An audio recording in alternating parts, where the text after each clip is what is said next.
भवानी मंडी में पुलिस ने खतरनाक नशा का पाउडर 17 लाख रुपए कीमत का एमडी ड्रग बरामद कर एक तस्कर को किया गिरफ्तार। जिला स्पेशल टीम ने भवानी मंडी में खतरनाक नशे के खिलाफ कार्रवाई करते हुए 750 gram MD drugs methylene dioxy methamphetamine बरामद कर एक तस्कर को गिरफ्तार किया है। वहीं पुलिस ने एमडी ड्रग्स की अंतर्राष्ट्रीय कीमत तकरीबन 17 लाख रुपए बताई है। जिला पुलिस अधीक्षक मोनिका सेन ने बताया कि पुलिस की जिला स्पेशल टीम को मुखबिर के जरिए सूचना मिली थी कि भवानी मंडी सर्किल में मादक पदार्थ तस्करों द्वारा एमडी ड्रग्स की सप्लाई के इनपुट मिले, जिस पर महेश सिंह थानाधिकारी भवानी मंडी के नेतृत्व में टीम का गठन किया गया, जिस पर निगरानी रखकर भवानी मंडी टीम द्वारा गौशाला रोड से दौरान नाकाबंदी के दौरान एक व्यक्ति साजिद हुसैन को राउंड अप किया गया, जिसकी तलाशी ली तो उसके पास अवैध मादक पदार्थ 750 ग्राम एमडी बरामद हुई। वहीं पुलिस अधीक्षक ने बताया कि बरामद एमडी ड्रग्स का जिले में मिलना पुलिस व समाज के लिए चिंता का विषय है। यह बहुत ही खतरनाक नशा है।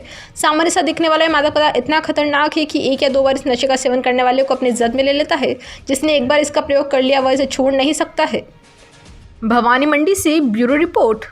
बेसिकली ऑर्गेनाइज्ड क्राइम के खिलाफ जैसे कि कार्रवाई की जा रही है इन पर नकेल कसने के लिए, तो इसी के तहत अपने को एक गोपनीय सूचना मिली थी। एमडी ड्रग मतलब कि मिथाइलिन डाइऑक्सी मेथाम्फेटामाइन करके एक ड्रग होता है जो कि नशे के लिए इस्तेमाल किया जाता है। इसका एक कंसाइनमेंट यहाँ से गुजर रहा है, जिस पर हमारी टीम के द्वारा डीएसटी टीम के द्वारा कार्रवाई की गई और करीब 750 ग्राम एमडीएमए ड्रग सीज़ किया गया है। इसमें एक अभियुक्त गिरफ्तार हुआ है जो कि भवानी मंडी क्षेत्र का रहने वाला है और एक वाहन साथ में सीज़ किया गया है। इसमें मुकदमा दर्ज कर और गहनता से अनुसंधान किया जा रहा है। क्या लग रहा है कि ये जो एमडी जो ड्रग गड़ाव आया कि यहीं इसमें बनाते थे या किस तरह का इसका कुछ इनपुट है क्या कि भाई इनका कोई गोदाम भी बरामद हो सकता है, कारखाना? इसके बारे में सोर्स क्या था, कहाँ से आया, बनाने की स्थिति तो अभी ऐसी कोई सामने नहीं आई है, लेकिन क्या सोर्स रहा है उसके बारे में अभी जहाँ तक कि कहीं बाहर लेके जा रहे थे। क्या रेव पार्टी में काम आता है? ऐसा जनरली सुनते हैं कि ये रेव पार्टीज और विभिन्न तरह की पार्टीज में काम दिया जाता है। ठीक।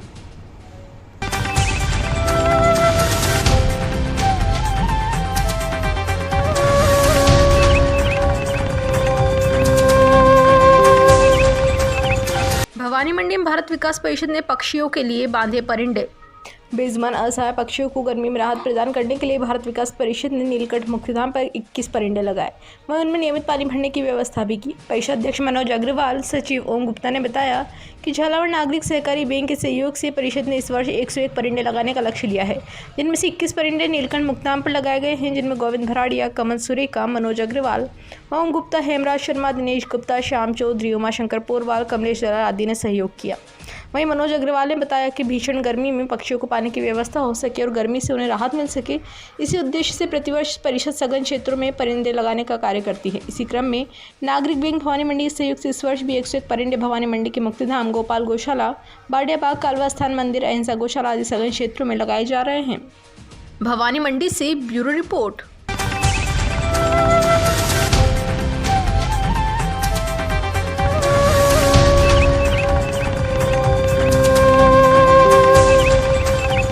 बेसुदा मंडी में भारतीय जनता युवा मोर्चा का सैनिक सम्मान समारोह हुआ आयोजित। भाजपा कार्यकर्ताओं ने सैनिकों का किया सम्मान।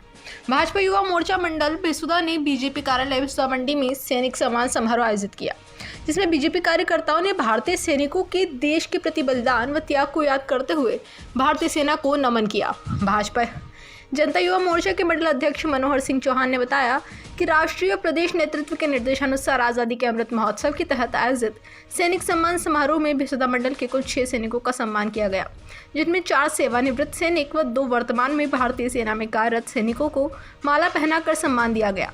इस दौरान पूर्व सरपंच श्याम गुर्जर, बॉबी यादव, पिछड़ा मोर्चा प्रदेश कार्य समिति सदस्य अर्जुन शर्मा, महेंद्र गुर्जर, जीवन गुर्जर, अरविंद भील ठाकुर, मनीष सुमन, राजेंद्र गुर्जर, सैनिक नारायण सिंह, दुल्हे सिंह, शिवदान सिंह, भानु प्रताप सिंह, प्रदीप सिंह, रविराज सिंह आदि उपस्थित रहे।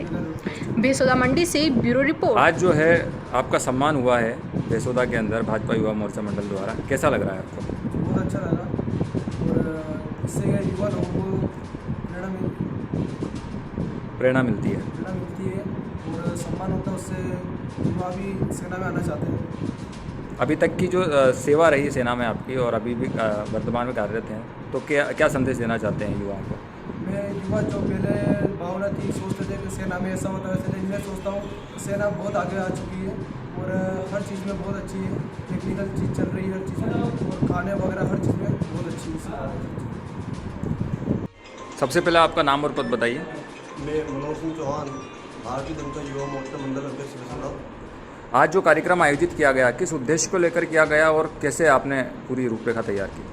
आज भारतीय जनता युवा मोर्चा राष्ट्रीय और प्रदेश नेतृत्व के निर्देशानुसार आज़ादी के अमृत महोत्सव के तहत भारतीय सैनिक सम्मान का कार्यक्रम मिला था, जिसे हम सभी युवा साथी भाजपा के पदाधिकारियों की मदद से हमारे मंडल में निवासरत पूर्व सैनिक, वर्तमान सैनिक सबका स्वागत सम्मान आज भाजपा कार्यालय में किया।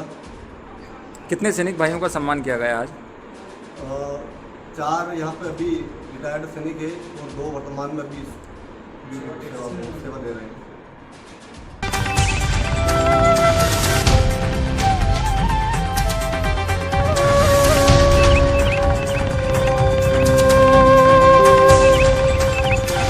गुराड़ियामाना में शराब के नशे में स्कूली बच्चों की जान से हुआ खिलवाड़। वेन चालक की लापरवाही से सड़क से उतरी गाड़ी पलटने से बाल बाल बची। भवानी मंडी पंचायत समिति के गांव गुराड़ियामाना में एक बड़ा हादसा होने से टल गया। एक निजी स्कूल की वैन चालक की लापरवाही से बच्चों की जान पर बनाई। शराब के नशे में वैन चालक चलाने की वजह से गाड़ी पलटते पलटते बच गई। वहीं वैन में करीब 1 दर्जन बच्चे सवार थे।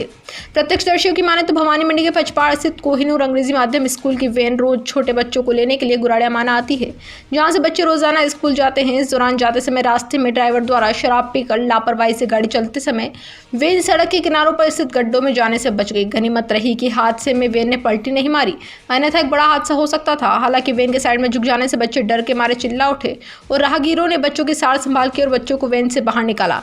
वहीं जब लोगों ने चालक से बात की तो उसके मुंह से शराब की बदबू आ रही थी, जिसके बाद लोगों ने वैन चालक को खरी खोटी सुनाई। वहीं बच्चों के माता पिता को जानकारी मिलने पर मौके पर पहुंच और डरे सहमे अपने बच्चों को अपने वाहनों से घर ले गए। गुराड़ियामाना से ब्यूरो रिपोर्ट।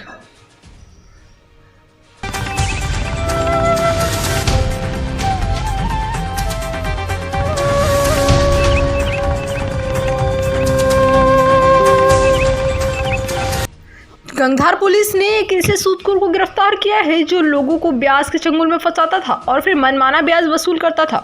सूदखोरी का यह खेल वह कच्चे कागजों पर ही करता था। डायरियों में कई लोगों से तो 10 से 12 रुपए सैकड़ा ब्याज वसूल करने का जिक्र भी सामने आया है। पुलिस ने कच्चे कागज व डायरिया जब्त कर ली है। पुलिस अधीक्षक मोनिका सेन ने बताया कि गंगधार थानाधिकारी ने आरोपी शुभम विश्वकर्मा सुथार उम्र 22 वर्ष निवासी नई आबादी चौमहला पुलिस थाना गंगधार को गिरफ्तार किया है। एसपी ने बताया कि जिले में वांछित अपराधियों की गिरफ्तारी के लिए चलाए जा रहे विशेष अभियान के अंतर्गत अतिरिक्त पुलिस अधीक्षक प्रकाश शर्मा के निर्देशन में व वृत्ताधिकारी व्रत गंगधार प्रेम कुमार उपाधीक्षक के सुपरविजन में थानाधिकारी थाना गंगधार बाबूलाल मीणा के नेतृत्व में टीम द्वारा आरोपी शुभम विश्वकर्मा को गिरफ्तार किया है। आरोपी के कब्जे से रुपयों के अवैध लेन देन की डायरिया और मनमाना ब्याज वसूल करने के दस्तावेज जब्त किए गए हैं। चौमहला से धर्म सिंह की रिपोर्ट।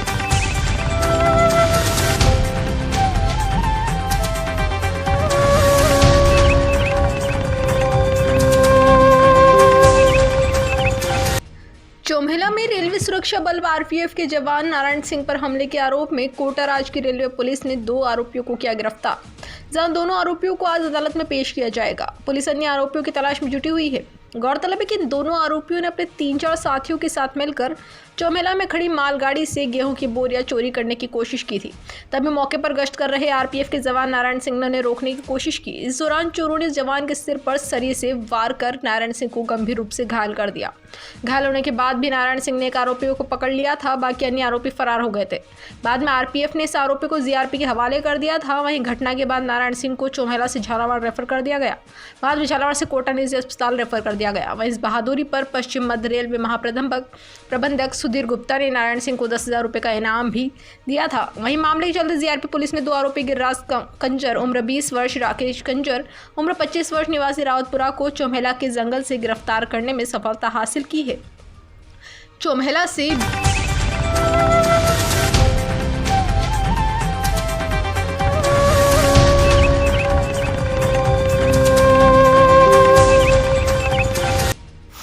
कोटा में भीषण गर्मी के दौरान शहर में पानी की किल्लत। कोटा दक्षिण विधायक संदीप शर्मा ने जलदाय विभाग के अधिकारियों को जताई अपनी नाराजगी। संदीप शर्मा ने लगाया आरोप और कहा प्रदर्शन के दबाव में आकर कोटा दक्षिण के पानी को कोटा उत्तर भेजते हैं अधिकारी। राजनीतिक दबाव के चलते अधिकारी कोटा उत्तर में साफ पानी भेजते हैं और कोटा दक्षिण में दूषित पानी का वितरण करते हैं। विधायक संदीप शर्मा ने जलदाय विभाग के अधिकारियों को फटकार लगाई है। कोटा से राकेश शर्मा की रिपोर्ट।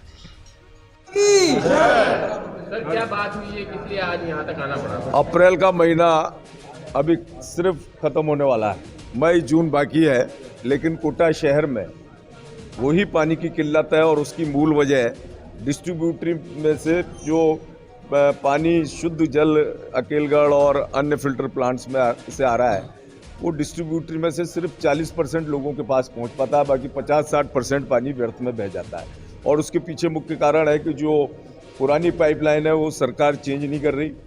विधानसभा में भी कई बार इनको चेताया बताया, लेकिन अभी तक कोई बजट इसकी ओर प्रावधान नहीं हुआ है। सिर्फ 1 करोड़ रुपया अभी विज्ञान नगर के लिए सैंक्शन किया। कल मंत्री महोदय से बात की थी, मंत्री महोदय ने आश्वस्त किया है कि कोई जो 25 करोड़ रुपए के आपके प्रपोजल हैं वो हम जल्दी सैंक्शन करते हैं, और एक और 82 करोड़ के 2 महत्वपूर्ण प्रपोजल जो पीएचईडी ने बनाकर भेज रखे हैं, उनके विषय में आज एडिशनल चीफ साहब से चर्चा करने आए थे। सभी अधिकारी मौजूद थे। ये लोग भी इस बात से इनकी जानकारी है कि जिस तरीके से पानी की किल्लत है, बहुत कम प्रेशर से पानी कोटा दक्षिण विधानसभा में आ रहा है। सभी हमारे पार्षदगण जो है वो भी इन सारी चीज़ों को जनप्रतिनिधि होने के कारण परेशान है। लगातार जनता परेशान है, सरकार का इस ओर कोई ध्यान नहीं है। यदि जल्दी इस पानी की व्यवस्था में सुधार नहीं हुआ, मैं समझता हूं कि बड़ा आंदोलन इस पीएचईडी के इस प्रांगण में किया जाएगा, क्योंकि बहुत बड़ी आवश्यकता है। लोगों की परेशानी देखी नहीं जाती। जिस तरीके से लोग करोड़ों रुपए के मकान लेकर अपना मकान बनाते हैं और एक अच्छी जल व्यवस्था, अच्छी बिजली व्यवस्था चाहते हैं, सरकार उसमें पूरी तरीके से विफल हो रही है। मुख्य रूप से 2 प्रपोजल, एक तो 25 करोड़ का और एक 82 करोड़ का, यदि वो उसके द्वारा पाइपलाइंस चेंज हो जाएं तो मैं समझता हूँ काफ़ी हद तक लगभग 70% जो है समस्या का निदान हो सकता है। तो उसके हम पीछे पड़े हुए हैं, और उसी विषय में आज इन अधिकारियों को चेताने आए थे कि आप लोग जयपुर जाओ, जयपुर जाके बात करो। हमारी भी मंत्री महोदय से बात हुई है, उन्होंने हमें आश्वस्त किया है आप उनको सारी जो समस्या है उनके विषय में जानकारी दो, जिससे तुरंत ये प्रपोजल पास हो। अन्यथा जो कोटा दक्षिण की विधानसभा है उसको वो आंदोलन करने के लिए मजबूर होगी। जिस तरीके से माननीय मंत्री जी कोटा दक्षिण से तो अर्जन कर रहे हैं आय का, और उसका पैसे का जो है उपयोग वो कोटा उत्तर में कर रहे हैं, हमें उसमें कोई दुरेज नहीं है, वो कहीं पर भी करें, लेकिन वो राजस्थान के मंत्री हैं। इस नाते उन कोटा दक्षिण, लाडपुरा, रामगंज मंडी सारे क्षेत्रों में उनका ध्यान होना चाहिए कि सब जगह पानी की माकूल व्यवस्था हो। ऐसा नहीं हो।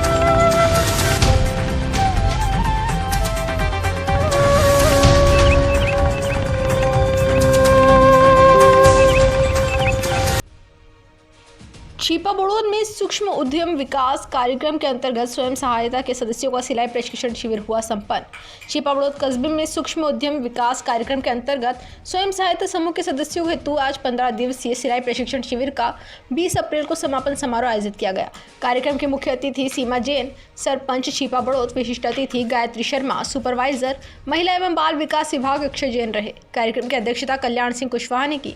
वहीं प्रशिक्षण शिविर में अभी तक सिलाई प्रशिक्षण प्राप्त कर रही सभी 30 प्रतिभागियों को प्रमाण पत्र दिया गया है। मुख्य प्रशिक्षक हरीश कुमार नामदेव, सह प्रशिक्षक लक्ष्मी गोयल, मोना नामदेव के द्वारा सिलाई प्रशिक्षण शिविर में अभी तक 15 तरह के कपड़े काटना बनाना बताया गया है। प्रायोजक राष्ट्रीय कृषि व ग्रामीण विकास बैंक नाबार्ड और आयोजक अशोका तकनीकी व व्यावसायिक प्रशिक्षण संस्थान के द्वारा किया गया है। इस प्रशिक्षण शिविर में सरपंच जैन के द्वारा कुछ मदद करने के लिए भी आश्वासन दिया गया ताकि महिलाएं स्वरोजगार कर सके। महिला एवं बाल विकास विभाग छिपा बड़ौद की सुपरवाइजर ने स्वरोजगार के माध्यम से अपने हाथ के हुनर के बारे में महिलाओं को प्रेरित किया। सचिव कल्याण सिंह ने कहा कि आगे भी और प्रशिक्षण शिविर आयोजित करने का प्रयास करेंगे। हरीश कुमार नामदेव के द्वारा और भी महिलाओं के लिए जन कल्याणकारी योजनाओं की जानकारी दी गई है। छिपा बड़ौद से जितेंद्र कुशवाहा की रिपोर्ट।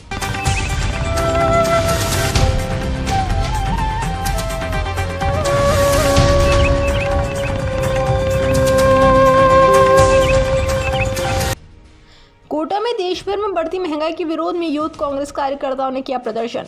गैस व पेट्रोल के बढ़ते दामों के विरोध में यूथ कांग्रेस कार्यकर्ता यश गौतम की अगुवाई में कार्यकर्ताओं ने रंगबाड़ी सर्कल से घटोत्कच सर्कल तक रैली निकाली, फिर केंद्र सरकार का पुतला जलाया। प्रदर्शन में प्रदेश कांग्रेस सचिव शिवकांत नंदवाना भी शामिल हुए।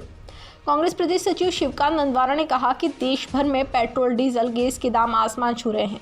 महंगाई बढ़ती जा रही है, लेकिन केंद्र सरकार महंगाई को काबू करने के लिए कोई प्रयास ही नहीं कर रही। मोदी सरकार गरीब जनता की जेब में डाका डाल रही है। क्रूड ऑयल के दाम कम होने के बावजूद डीजल, पेट्रोल के दाम बढ़ाए जा रहे हैं। नींबू का भाव 200 के पार पहुंच चुका है। दालें 200 रुपये के आसपास जा रही है।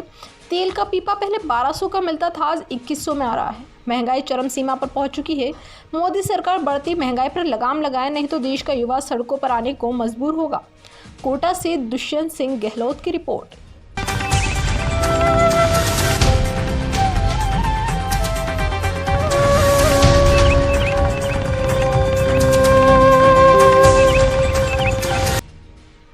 बूंदी में 16 करोड़ 50 लाख की लागत से शहर में बनेगा टाउन हॉल। बूंदी जिला कलेक्टर रेणु जयपाल, बूंदी विधायक अशोक डोगरा, पूर्व वित्त राज्य मंत्री हरिमोहन शर्मा ने कुंभा स्टेडियम में वातानुकूलित टाउन हॉल का शिलान्यास किया है। इस टाउन हॉल में करीब 1000 आदमियों के बैठने की जगह होगी। वहीं व्यवस्था और गार्डन भी होगा। टाउन हॉल में साथ ही गरीब आदमियों के लिए वो मीटिंग ऑफिस के लिए भी दिया जाएगा। इस टाउन हॉल का काम में जिला कलेक्टर रेणु जयपाल ने बताया कि यह कार्य बहुत पहले हो जाना चाहिए था। बूंदी शहर को इस टाउन हॉल की ज़रूरत काफ़ी पहले से थी, लेकिन कांग्रेस सरकार ने इस बार इस पर मोहर लगाकर जो बजट दिया है, इस पर बहुत जल्द ही टाउन हॉल बनकर जनता के लिए तैयार करवाया जा रहा है, जिसका फ़ायदा बूंदी शहरवासियों को बहुत जल्द मिलेगा। बूंदी से हरीश आचार्य की रिपोर्ट। सरकार द्वारा जो 16.5 करोड़ का टाउन हॉल स्वीकृत किया गया है, उसका आज नींव रखी गई है। यह शीघ्र ही पूर्ण हो जाएगा तो बूंदी के लिए एक ही बड़ी सौगात होगी। हम इसमें बड़े कल्चरल प्रोग्राम करवा पाएंगे। इसमें कोई और भी फंक्शन होगा तो वो कर पाएंगे। रहने की जगह भी होगी। इसी के साथ शायद इसी कैंपस में हम म्यूनिसिपैलिटी की बिल्डिंग भी बनाने की कोशिश करेंगे। तो शहर के लिए एक अच्छी होगी कि कभी कोई कल्चरल फेस्टिवल हुआ या पेंटिंग से रिलेटेड हुआ तो लोगों को ठहरने की और उसकी अच्छी पर्याप्त जगह होगी। मैं इसके लिए आप सभी का धन्यवाद देना चाहूँगी। Thank you.